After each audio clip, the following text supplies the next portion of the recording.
আজি পুনৰবাৰ আপোনালোকৰ মাজত আহিব পাৰি নিজকে বহুত ভাল লাগিছে। বহুত দিন হ'ল আপোনালোকৰ মাজত আহিব পৰা নাছিলোঁ, কাৰণ মোৰ এটা প্ৰব্লেম হৈছিলে মোৰ চেনেলত, যাৰ কাৰণে মই আপোনালোকৰ মাজত আহিব পৰা নাছিলোঁ বা মই কোনো ভিডিঅ' আপলোড কৰিব পৰা নাছিলোঁ। আজি কিন্তু বহুত দিন পিছত মই আজি পুনৰবাৰ আপোনালোকৰ মাজত আহিছোঁ, তাৰ কাৰণে নিজকে বহুত ভাল লাগিছে যে মই আহিব পাৰিছোঁ। কাৰণ মোৰ চেনেলটো ছাছপেণ্ড হৈ গৈছিলে, যাৰ কাৰণে মই বহুত দিনৰ পৰা আহিব পৰা নাছিলোঁ। মোক যেতিয়া বহুতে সুধিছে, বহুতে ফোন কৰিছে বা লগ পালে যে দাদা আপোনাৰ ভিডিঅ' কিয় দেখা নাপাওঁ, আপোনাৰ চেনেলটো কি হ'ল। আচলতে মোৰ এটা প্ৰব্লেম হৈছিলে। প্ৰব্লেমটো হৈছে কি, যোৱা ডিচেম্বৰ মাহত মোৰ এই প্ৰব্লেমটো হৈছিলে। এটা ভিডিঅ' আপলোড কৰিছিলোঁ, যাৰ কাৰণে মোৰ চেনেলটো ৰিমুভ কৰি দিছিলে, যাৰ কাৰণে মই ইমান দিন আপোনালোকৰ মাজত আহিব পৰা নাছিলোঁ বা কোনো ভিডিঅ' আপলোড কৰিব পৰা নাছিলোঁ। চ' গতিকে আজি মই আপোনালোকৰ লগত এইখিনি আলোচনা কৰিম যে চেনেলটো কিয় ডিলিট হৈছিলে বা কেনেকৈ মই এতিয়া ঘূৰাই পাম। চেনেললৈ পুনৰবাৰ স্বাগতম জনাই আজি আপোনালোকৰ সেই গোটেইখিনি বিষয়টো জনাম। গতিকে আপোনালোকক এটা আশা থাকিল যাতে আপোনালোকে আগন্তুক দিনত মোক পুনৰবাৰ আগৰ নিচিনা যাতে আপোনালোকে মৰম চেনেহ দিয়ে আৰু সকলো ভিডিঅ'খিনি লাইক আৰু শ্বেয়াৰ কৰিব, বা যিসকল লোকে এতিয়ালৈকে ছাবস্ক্ৰাইব কৰা নাই তেওঁলোকে ছাবস্ক্ৰাইব কৰিব। এতিয়া চাওক, প্ৰথম কথাটো হৈছে যে ইউটিউবে কিয় ডিলিট কৰিলে, কিয় মোৰ 26 ডিচেম্বৰত মোৰ চেনেলটো ৰিমুভ কৰা হৈছিলে। ইয়াত আপোনালোকৰ এটা প্ৰব্লেম হৈছিলে, প্ৰব্লেম দেখুওৱা হৈছিলে যে ৰিপোৰ্টেড ভাইলেশ্যন যদি কিবা হৈছে বুলি মোৰ চেনেলটো তেনেকুৱা দেখুৱাইছে। আচলতে কি ৰিপোৰ্টেড ভাইলেশ্যনটো হৈছে কিহৰ কাৰণে আচলতে ৰিমুভ কৰে। মোৰ চেনেলটো আচলতে হৈছে এডুকেশ্যন চেনেল।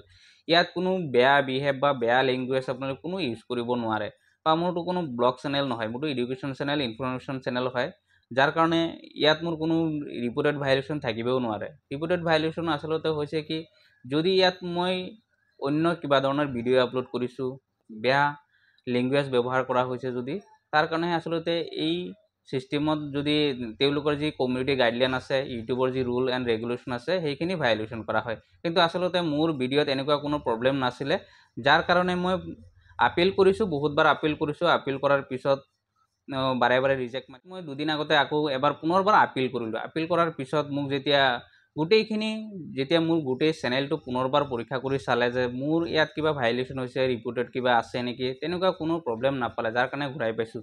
সেইটো এতিয়া আপোনালোকে কেনেকৈ পাব চাওক। প্ৰথমতে হৈছে আপোনালোকৰ যেতিয়া ৰিমুভ হয় আপোনালোকৰ চেনেলটো ৰিমুভ হোৱাৰ পিছত সকলোকে এটা অপশ্যন দিয়া থাকে। সেই অপশ্যনটো হৈছে কি, আপোনালোকে আপিল কৰিব পাৰে। সেই আপিল কৰাৰ কাৰণে তলত যিটো ফৰ্ম দিয়া আছে, গুগল ফৰ্ম আছে, এই গুগল ফৰ্মত গৈ আপোনালোকে আপিল কৰিব পাৰে। আপিল কৰাত আপোনাৰ যিটো কাৰণে আপোনাৰ চেনেলটো ৰিমুভ কৰি দিয়া হৈছে, এই সকলোখিনি কথা আপোনালোকে ইয়াতে লিখিব লাগে। আপোনাৰ নাম, লগতে এটা ইমেইল ID দিব লাগিব। তাৰ লগতে চেনেলৰ যি URL আছে, URLটো দিয়াৰ পিছত আপুনি কমেণ্টটো দিব। সেই কমেণ্টত যদি আপোনাৰ চেনেলত কোনো ৰুল এণ্ড ৰেগুলেশ্যন, যি কমিউনিটি গাইডলাইন আছে, গাইডলাইন যদি কোনো ব্ৰেক কৰা নাই, তেতিয়াহ'লে আপোনালোকে এই গোটেই ফৰ্মটো ফিল আপ কৰি আপোনালোকে আপিল কৰিব পাৰে। আৰু এটা নেক্সট পৰ্যায় হৈছে কি, আপোনালোকে ইমেইল বা আপোনালোকে চাৰ্ট কৰিব পাৰে তেওঁলোকৰ ডাইৰেক্ট আপোনালোকে মোৰ চেনেলটো ৰিমুভ হৈ গৈছে। তো সেই ছিষ্টেমত আপোনালোকে যদি কথা পাতে, তেতিয়াহ'লে আপোনাৰ সেই চেনেলটো ঘূৰাই পাব। গতিকে মই আশা কৰোঁ যদি আপোনালোকৰ যদি এনেকুৱা কিবা প্ৰব্লেম হৈছে, মোক মেছেজ কৰিব।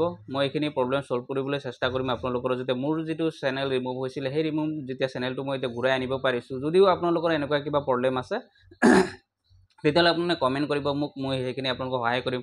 আৰু সকলোকে মোৰ এটাই অনুৰোধ থাকিল যাতে মোক যোৱা যিখিনি সময় আছিলে, যিখিনি সময়ত আপোনালোকে মোক মৰম চেনেহ কৰিছিলে, যিখিনি আপোনালোকে মোৰ ভিডিঅ'খিনি আপোনালোকে চাইছিলে, যিখিনি ইনফৰমেশ্যন পাইছিলে, মই আশা কৰোঁ আগন্তুক দিনত মই সেইখিনি ইনফৰমেশ্যন আপোনালোকক পুনৰবাৰ দিব পাৰিম বুলি, বা সেইখিনি দিম আৰু আপোনালোকে তাৰ পৰা উপকৃত হ'ব বুলি আশা কৰিছোঁ। গতিকে মই পুনৰবাৰ সকলোকে এটা ৰিকুৱেষ্ট কৰিছোঁ, যদি আপোনালোকে চেনেলটো ছাবস্ক্ৰাইব কৰা নাই, তেতিয়াহ'লে আপোনালোকে চেনেলটো ছাবস্ক্ৰাইব কৰি পেলাই লাইক আৰু শ্বেয়াৰ কৰিব।